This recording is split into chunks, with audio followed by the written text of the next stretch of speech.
Good morning, dear listeners. Today we come to a new episode of the Knowledge Ontology podcast series, which is based on my book, Knowledge Ontology, a compendium of spiritual and wisdom teachings pointing out the timelessness of all phenomena. And today we speak a little bit about the free will and timeless reality.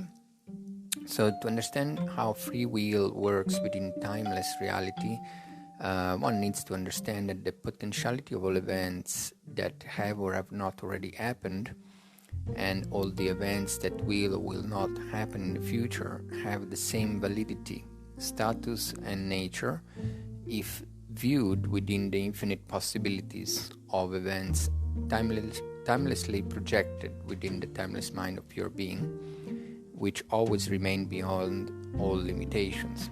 In other words, even though this is quite a difficult concept to grasp, all the infinite possible events arising in each individual perception within time are already present as a potentiality and as illusions like events in the timeless mind of pure being.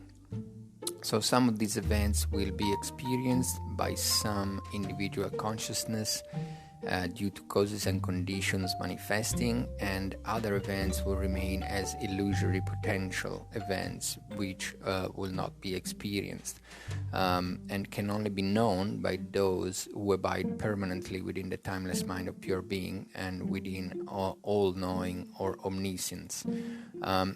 So within the framework of the principle of cause and effect, while one is a self-grasping sentient being living within the limitations of time, one's choices are always conditioned by past causes. Therefore, every decision made is never really free. There is no such thing as free will, because there is nobody, there is no entity that is free to act, but simply a connection of interdependence of causes and conditions. So every action is caused by an antecedent causes and actions, and the habitual impulse to act in a certain way. And there is no agent other than a self-grasping to the five aggregates. So in other words, free will is only possible, real free will, within the recognition of timeless pure being, when one is acting within a timeless awareness which is completely free from past or future causes or conditions. Only in that case, actions are actionless actions, because they're not driven by impulses, they're not driven by any cause which is before one is in a state of total free timeless awareness. So this complete free will will only will reach its completeness at the time of total awakening, when all past causes and habitual tendencies will have been consumed and dissolved by the awareness of timelessness.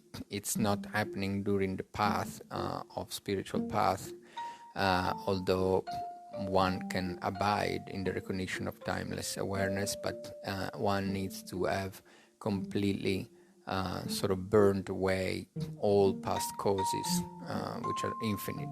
Nevertheless, it is possible, while training on the path to liberation, to alternate between a relative form of free will and action still based on habitual past causes, depending on the degree of integration of one's individual consciousness within timeless pure being.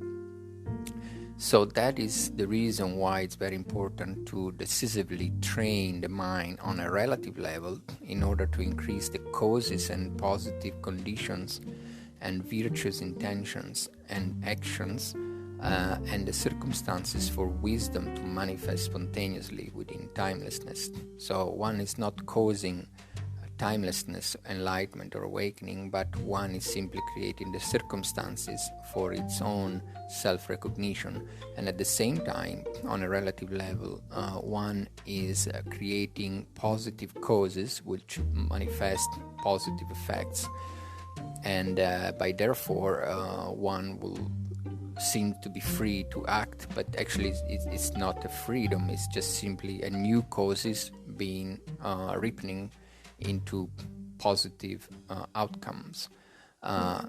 So one is only relatively free to choose in every moment between relative virtuous and unvirtuous actions by remaining present in each circumstance and by increasing intentionally the causes driving one's choices. So by training the relative dualistic mind, which is bound by the law of cause and effect, through meditation and all the various methods of mind training and etc., which are discussed in the book, by the way, in the later part of the book.